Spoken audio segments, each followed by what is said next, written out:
Hello friends, अगर आपको मेरे वीडियो पसंद आते तो प्लीज़ मेरे चैनल को सब्सक्राइब करें और बेल आइकन को प्रेस करें ताकि हर वीडियो का नोटिफिकेशन आपको मिलता रहे। आज अपना टॉपिक है केंद्रीय मंत्रिपरिषद का गठन। तो सबसे पहले हम बात करते हैं कि कौन से अनुच्छेद में हमें मंत्रिपरिषद का उल्लेख मिलता है। तो अनुच्छेद 74। अनुच्छेद 74 ये कहता है कि राष्ट्रपति को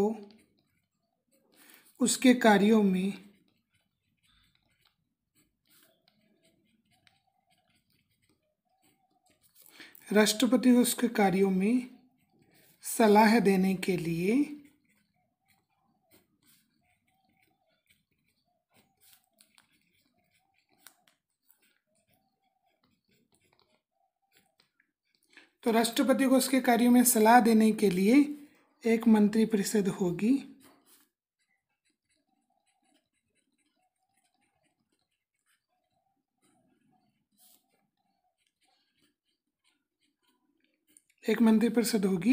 जिसका मुखिया या अध्यक्ष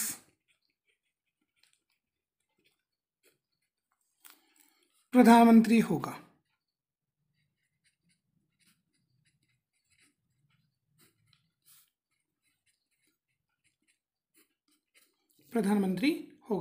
तो इस प्रकार से हमें मंत्रिपरिषद का उल्लेख मिलता है अनुच्छेद 74 में। तो राष्ट्रपति को उसके कार्यों में सलाह देने के लिए एक मंत्रिपरिषद के निर्माण की बात कही गई है और इस मंत्रिपरिषद का जो मुखिया होगा, जो सर्वेसर्वा होगा, वो कौन होगा? प्रधानमंत्री। अब हम बात कर लेते हैं केंद्रीय मंत्रिपरिषद का गठन। तो अपने यहाँ पर संसदीय शासन व्यवस्था को अपनाया गया है जिसमें केंद्र में मंत्रिपरिषद होती है, ऐसे राज्य में भी क्या होती है? मंत्रिपरिषद। तो इसको कुछ बिंदुओं के माध्यम से हम पढ़ते हैं। सबसे पहले बात करते हैं प्रधानमंत्री की नियुक्ति।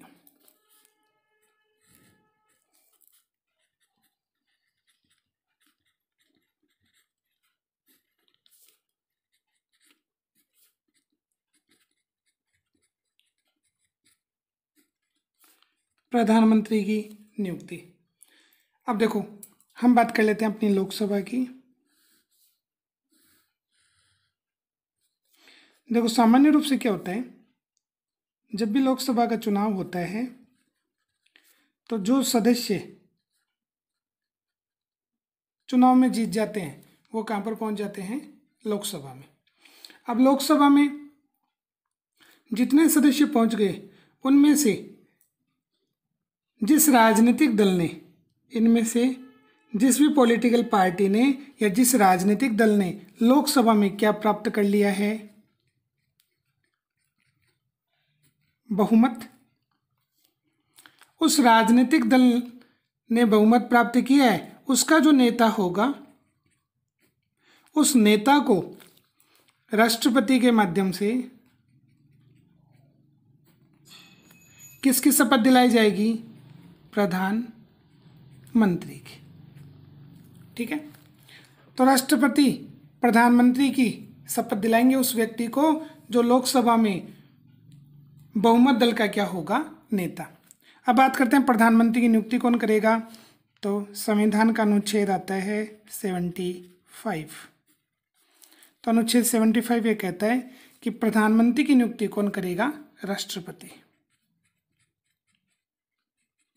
अब प्रधानमंत्री का निर्वाचन नहीं होता है बल्कि प्रधानमंत्री की क्या होती है? नियुक्ति होती है। वो कैसे होता है कि जितने भी लोकसभा में सदस्य चुने जाते हैं उनमें से जो राजनीतिक दल बहुमत प्राप्त कर लेता है वो सदस्य नाम प्रस्तावित करते हैं कि हमारे अंदर से इस व्यक्ति को क्या बनाया जाए? प्रधानमंत्री बनाया जाए। तो उस व्यक्ति को फिर राष्ट्रपति कौन से पद पर आसीन कर देते हैं? उसे प्रधानमंत्री पद की क्या दिला देते हैं? शपथ दिला देते हैं। प्रधानमंत्री पद पर उस व्यक्ति को नियुक्त कर देते हैं।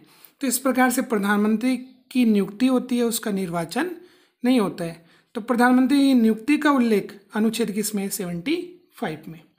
अब इसमें एक बात और आती है, क्या जो व्यक्ति लोकसभा में बहुमत प्राप्त करता है उसी को प्रधानमंत्री बनाया जाए, या अगर बहुमत प्राप्त नहीं किया है राजनीतिक दल ने तो क्या उसमें से प्रधानमंत्री नहीं बन सकता है? तो साधारण से मान लो हम कि लोकसभा में जैसे मान लो 100 सदस्य, लोकसभा की सदस्य संख्या कितनी मान लेते हैं हम? 100 मान लेते हैं। अब 100 में से क्या होगा, बहुमत के लिए हमें कितनी संख्या चाहिए?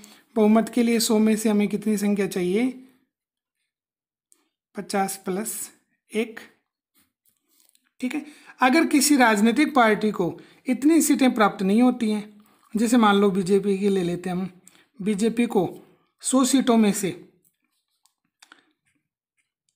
45 सीटें ही मिली, उन्हें 51 सीटें प्राप्त नहीं हुई। अन्य पार्टियों को अपने पक्ष में करके बीजेपी ने मान लो 10 उम्मीदवारों को अपने पक्ष में कर लिया। इस प्रकार से 55 की सदस्य संख्या बीजेपी पार्टी के और अन्य सहयोगी सदस्यों के माध्यम से हो गई। अब सबसे बड़ा दल कौन सा हो गया? बीजेपी हो गया, क्योंकि 100 में से 55 तो इन्हीं के पास आ गए, बीजेपी प्लस अन्य के पास, तो बाकी तो कम हो गए ना। तो ऐसी स्थिति में राष्ट्रपति अपने विवेक का प्रयोग करेगा, और अगर लोकसभा में किसी राजनीतिक पार्टी को बहुमत प्राप्त नहीं हुआ है तो लोकसभा में सबसे बड़े दल को आमंत्रित किया जाएगा, किसके लिए कि आप आइए और बहुमत सिद्ध कीजिए। तो उस गठबंधन का जो नेता होगा उसे प्रधानमंत्री पद की कौन दिलाएगा? शपथ दिलाएगा राष्ट्रपति। तो उन्हें निर्धारित समय में सदन के सामने अपना क्या सिद्ध करना पड़ेगा?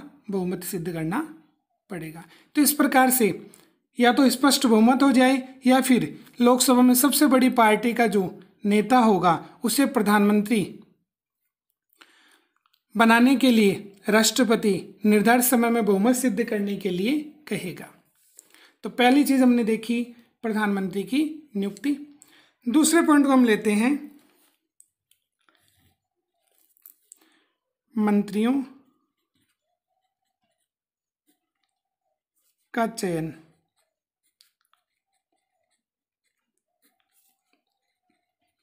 मंत्रियों का चयन, इसको भी वैसे ही हम डायग्राम से पढ़ेंगे। चलो हम बात कर लेते हैं। देखो कि ये लोकसभा है, और लोकसभा में जो सदस्य जीत गए वो लोकसभा में आकर के बैठ जाते हैं। इनमें से मान लो ये जो सदस्य हैं ये किसके हैं? बीजेपी। तो वर्तमान में बीजेपी की सरकार है। तो मान लो लोकसभा में से ये सदस्य कौन सी पार्टी से जीत गए हैं? बीजेपी पार्टी से जीत गए। अब होगा क्या, इस बीजेपी पार्टी के जो सदस्य हैं इनमें से ही चुना जाएगा किसके लिए? सरकार के लिए। तो इनमें से एक तो नेता बन जाएगा, जो तो बन जाएगा प्रधानमंत्री। अब प्रधानमंत्री को चुनने के बाद में प्रधानमंत्री का सबसे पहले काम होगा कि अपनी पार्टी के जितने भी सदस्य हैं, ठीक है, उनमें से चुनना कि किस किस व्यक्ति को मंत्री बनाया जाए। तो प्रधानमंत्री अपनी पार्टी में से चुन लेगा कि मुझे इस व्यक्ति को मंत्री बनाना है। अगर मान लो प्रधानमंत्री को बहुमत प्राप्त नहीं है तो अन्य दल के सदस्य भी प्रधानमंत्री से जुड़े रहेंगे, तो उन अन्य पार्टी के व्यक्तियों में से भी प्रधानमंत्री चुन लेगा कि मुझे इन व्यक्तियों को क्या बनाना है? मंत्री बनाना है। तो प्रधानमंत्री की सलाह पर, किसकी सलाह पर? प्रधानमंत्री की सलाह पर राष्ट्रपति अन्य मंत्रियों की क्या करते हैं? नियुक्ति करते हैं। तो आप इसे चयन बोल दो या नियुक्ति बोल दें, एक ही बात है। तो पहले तो आएंगे प्रधानमंत्री, और प्रधानमंत्री के आने के बाद में प्रधानमंत्री की सलाह पर अन्य मंत्रियों को, प्रधानमंत्री की क्या होगी? सलाह है, और प्रधानमंत्री की सलाह पर अन्य मंत्रियों को राष्ट्रपति क्या चुनेंगे? मंत्री चुनेंगे। अब मंत्री चुनने के बाद में अगला सिस्टम हो जाएगा अपना मंत्रियों में विभागों का बंटवारा। मंत्रियों में विभागों का बंटवारा।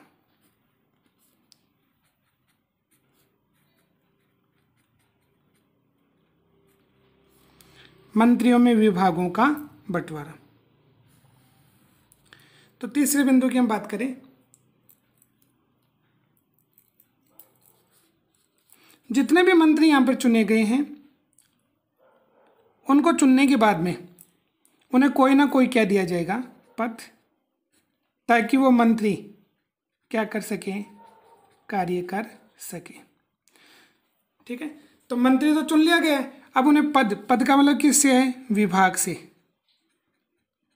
कि इन मंत्रियों को कोई ना कोई क्या दिया जाएगा, विभाग दिया जाएगा, ताकि उस विभाग के कार्यों को वो मंत्री कर सके।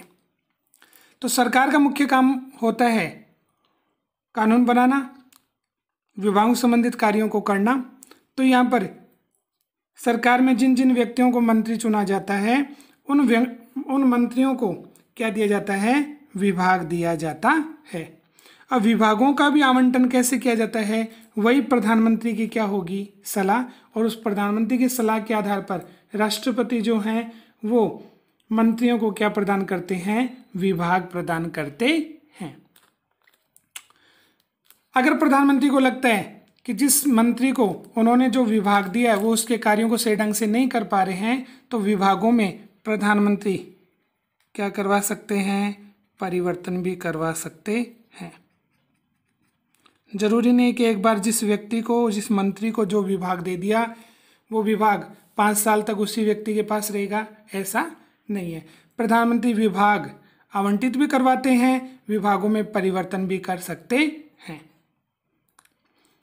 अगले बिंदु की हम बात कर लें तो आ जाता है अपना मंत्रियों के प्रकार।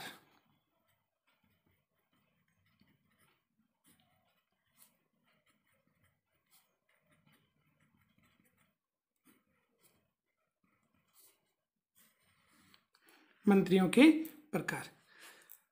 अब देखो, मंत्रिपरिषद की बात कर लेते हैं।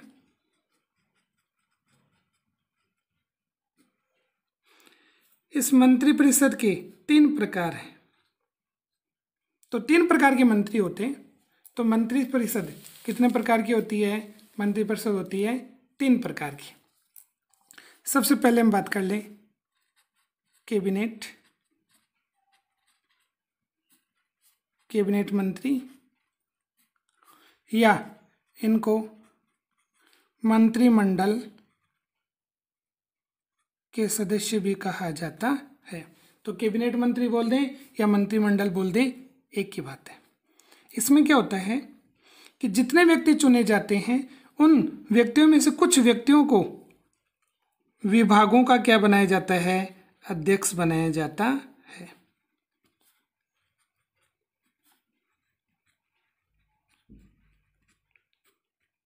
जैसे एग्जाम्पल की बात कर ले हम, गृह, गृह क्या है, विभाग, रक्षा है, रक्षा क्या है, विभाग, वित्त, वित्त क्या है, विभाग। तो इस प्रकार से हम बात कर लें तो कैबिनेट मंत्री जिस व्यक्ति को बनाया जाएगा उन्हें कोई ना कोई क्या दिया जाएगा, विभाग दिया जाएगा। ठीक है, उस विभाग का वो क्या होगा, अध्यक्ष होगा। कहने से अभिप्राय है कि जिस व्यक्ति को, जिस मंत्री को जो विभाग मिलता है उस विभाग के संपूर्ण कार्यों की जिम्मेदारी उसी मंत्री की होती है, और उस मंत्री के कार्यों में सहयोग देने के लिए प्रशासनिक अधिकारी होते हैं। तो ये तो हो गया कैबिनेट मंत्री, जो सर्वोच्च स्थिति होती है किसमें, मंत्री परिषद में। और प्रधानमंत्री के साथ जो काम करता है वो कौन काम करता है, कैबिनेट ही काम करता है। तो जितने भी नीतिगत निर्णय लिए जाते हैं वो कैबिनेट के माध्यम से लिए जाते हैं, मंत्रिमंडल के माध्यम से ही लिए जाते हैं। इनकी बैठक है वो समय समय पर प्रधानमंत्री के द्वारा बुलाई जाती है। प्रधानमंत्री उस बैठक की क्या करते हैं, अध्यक्षता करते हैं। कैबिनेट मंत्री के बाद में अगला अपना आ जाता है राज्य मंत्री। राज्य मंत्री, इनके पास भी विभाग होते हैं, लेकिन ये विभागों के सर्वेसर्वा नहीं होते हैं, बल्कि ये कैबिनेट मंत्रियों के कार्यों में क्या प्रदान करते हैं, सहयोग। तो इनका काम होता है द्वितीय प्रकार के जो मंत्री होते हैं वो होते हैं राज्य मंत्री। इनका काम होता है कैबिनेट मंत्रियों के कार्य में सहयोग प्रदान करना। इनकी जो स्थिति होती है वो कैबिनेट मंत्री और अंतिम तीसरा जो आएगा उप मंत्री, उनके बीच की होती है। तीसरे की हम बात कर लें, तीसरा होता है उप मंत्री। उप मंत्री जो होते हैं उनकी स्थिति राज्य मंत्री के बाद में आती है। वो भी कैबिनेट मंत्रियों के कार्यों में क्या प्रदान करते हैं, सहयोग प्रदान करते हैं। कई बार क्या होता है, राज्य मंत्री जो होता है उसे स्वतंत्र प्रभार दिया जाता है।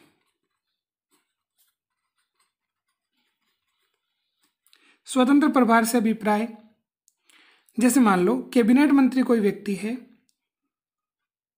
ठीक है, उसे रक्षा का विभाग दे रखा है, किसी को गृह का विभाग दे रखा है, लेकिन मान लो वित्त विभाग है वो किसी भी कैबिनेट के सदस्य को, कैबिनेट मंत्री को प्राप्त नहीं है, तो इस प्रकार से वित्त विभाग किसी राज्य मंत्री को दे दिया। इस प्रकार से उस राज्य मंत्री के नाम के सामने होगा वित्त विभाग और स्वतंत्र प्रभार। कहने का मतलब उस राज्य मंत्री की स्थिति कैसी हो जाएगी, वित्त विभाग में कैबिनेट मंत्री के बराबर की स्थिति हो जाएगी। जब भी वित्त से संबंधित किसी निर्णय को लेकर के कैबिनेट की बैठक होगी तो जिस राज्य मंत्री को अगर वित्त विभाग मिला है वो उसकी बैठक में क्या होंगे, सम्मिलित होंगे। अन्यथा कैबिनेट या मंत्रिमंडल की बैठक में राज्य मंत्री भी भाग नहीं लेते हैं, उप मंत्री भी भाग नहीं लेते हैं। उप मंत्री का ज़्यादा कार्य नहीं है, ये भी कैबिनेट मंत्री राज्य मंत्री के कार्यों में क्या प्रदान करते हैं, सहयोग प्रदान करते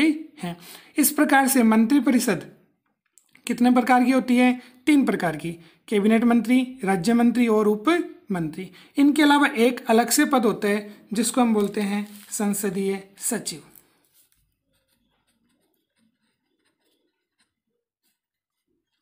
संसदीय सचिव। संसदीय सचिव की बात करें तो संसदीय सचिव की नियुक्ति होगी, इन्हें शपथ दिलाने का काम होगा, इन्हें हटाने का काम होगा।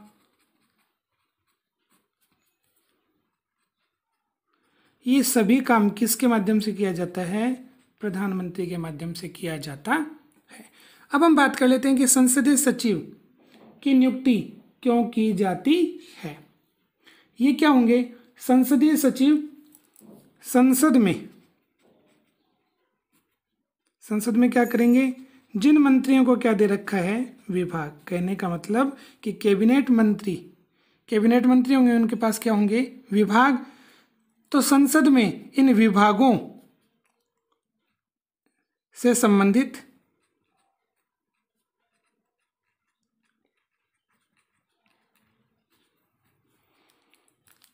कार्यों में क्या प्रदान करेंगे, सहयोग प्रदान करेंगे। कार्यों में क्या प्रदान करेंगे, सहयोग प्रदान करेंगे। तो इस प्रकार से संसदीय सचिव की नियुक्ति होगी, उन्हें शपथ दिलाने का काम होगा, उन्हें हटाने का काम होगा। ये किसके माध्यम से किया जाएगा, ये प्रधानमंत्री के माध्यम से किया जाएगा। अब इनका काम क्या होता है कि संसद में जिन मंत्रियों को जो विभाग मिला हुआ उससे संबंधित उसके कार्यों में क्या प्रदान करते हैं, ये सहयोग प्रदान करते हैं। अब मंत्रियों के प्रकार को पढ़ने के बाद में आगे हम बात कर लेते हैं मंत्रिपरिषद का आकार।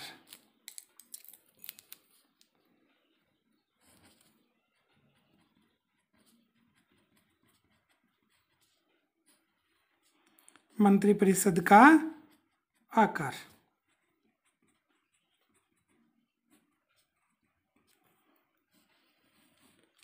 मंत्रिपरिषद के आकार से क्या तात्पर्य है कि जैसे मंत्रिपरिषद का निर्माण कहाँ से होता है, लोकसभा में से। तो लोकसभा में से किसका निर्माण होता है, मंत्रिपरिषद का निर्माण होता है।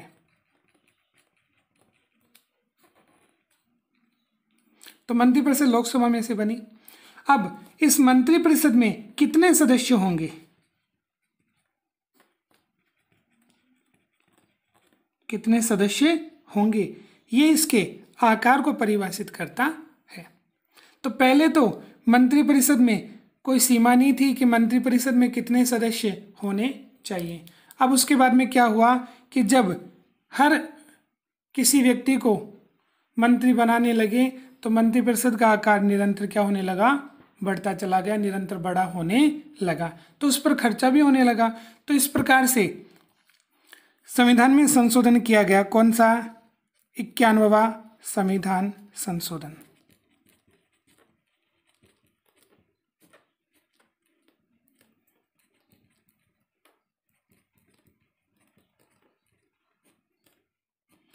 इक्यानवां संविधान संशोधन, और ये कब किया गया था? 2003 में। इसके माध्यम से क्या करने का प्रयास किया गया कि लोकसभा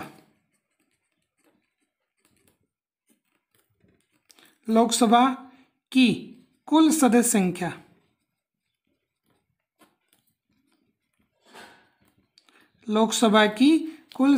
संख्या के 15% से अधिक नहीं होगी। इसका तात्पर्य यह हुआ कि लोकसभा में कितने सदस्य हैं, तो वर्तमान में देखो लोकसभा में कितने सदस्य हैं? 545। तो लोकसभा की कुल सदस्य संख्या के 15%, कितना प्रतिशत? 15%। उससे अधिक संख्या किसकी नहीं होनी चाहिए? मंत्रिपरिषद की नहीं होनी चाहिए। तो 545 का कितना निकाले हम? 15%। अधिक नहीं होनी चाहिए। तो देखो 81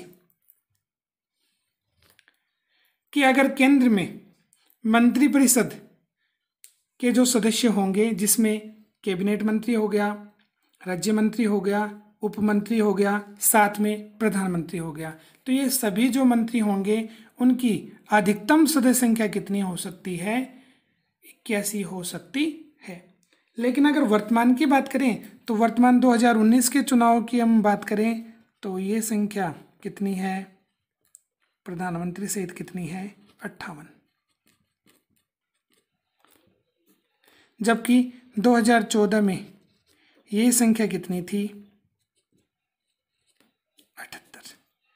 इसका मतलब ये हुआ 81 से ज़्यादा नहीं होनी चाहिए, और वर्तमान में कितनी है? 58 है। मंत्रिपरिषद के आकार को पढ़ने के बाद में हम बात कर लेते हैं किसकी? कि मंत्रिपरिषद का कार्यकाल।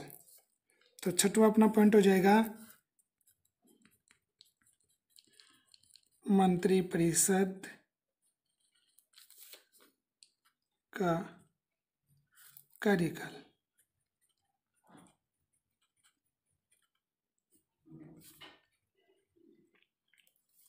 अब मंत्रिपरिषद का कार्यकाल कितना होता है?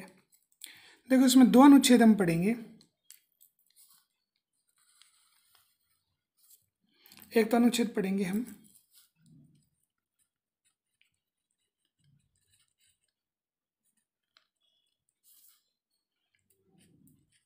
75, 75 का कौन सा? दूसरा। 75 का दूसरा ये कहता है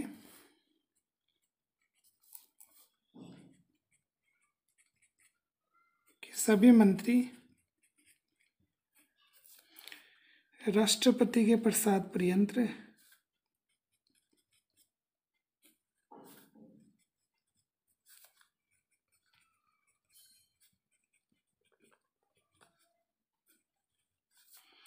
अपने पद पर कार्य करते हैं।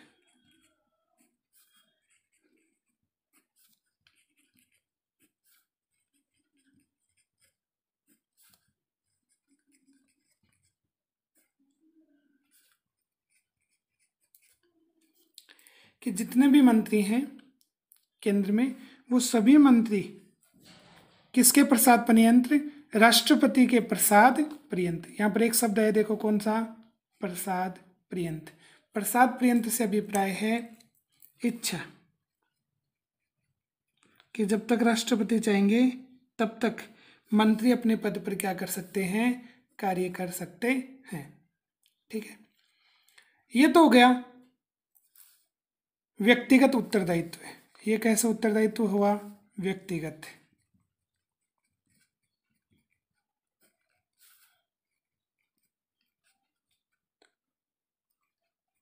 व्यक्तिगत उत्तरदायित्व। अब हम बात कर लेते हैं, एक होता है सामूहिक उत्तरदायित्व।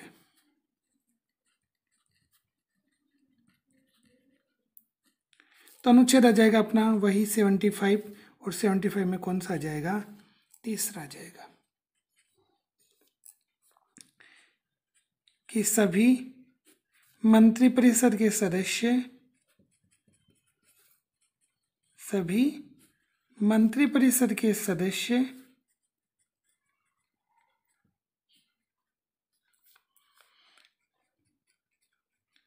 लोकसभा के प्रति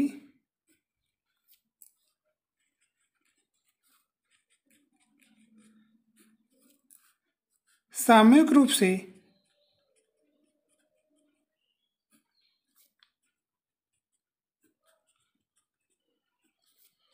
उत्तरदायी होते हैं।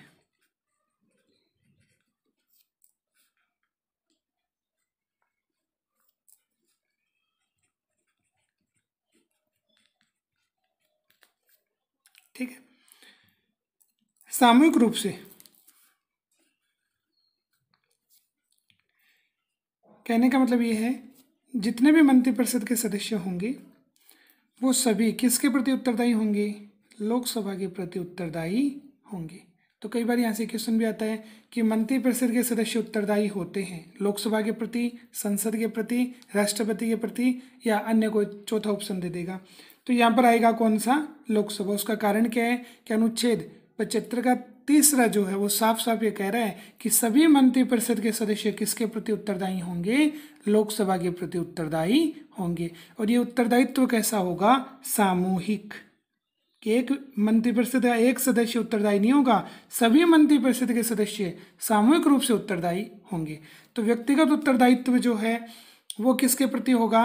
राष्ट्रपति के प्रति होगा। और सामूहिक उत्तरदायित्व वो किसके प्रति होगा? लोकसभा के प्रति होगा। इस प्रकार से मंत्रिपरिषद का कार्यकाल ऐसा नहीं है कि 5 वर्ष होगा, ये व्यवहार में किसके प्रति डिपेंड करता है? कि लोकसभा के प्रति।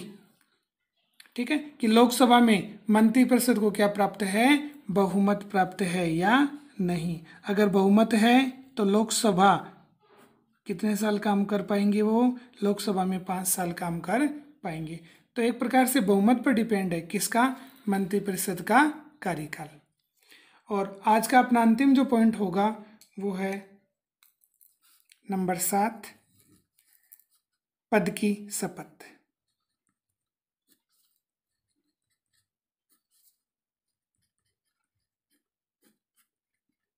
कि सभी मंत्री होंगे, उन्हें शपथ कौन दिलाएगा? तो शपथ दिलाने का काम किसका होगा? राष्ट्रपति का। मंत्रियों को शपथ कौन दिलाता है? राष्ट्रपति।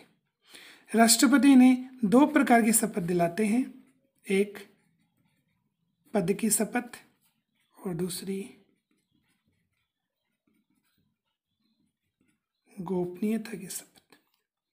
तो प्रधानमंत्री सहित जितने भी मंत्री होंगे उन्हें 2 प्रकार की शपथ दिलाई जाती है, एक पद की शपथ होगी और दूसरी गोपनीयता की शपथ।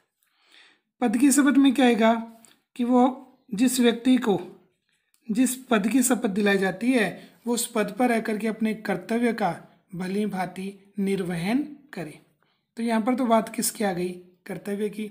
गोपनीयता का मतलब है कि संसद में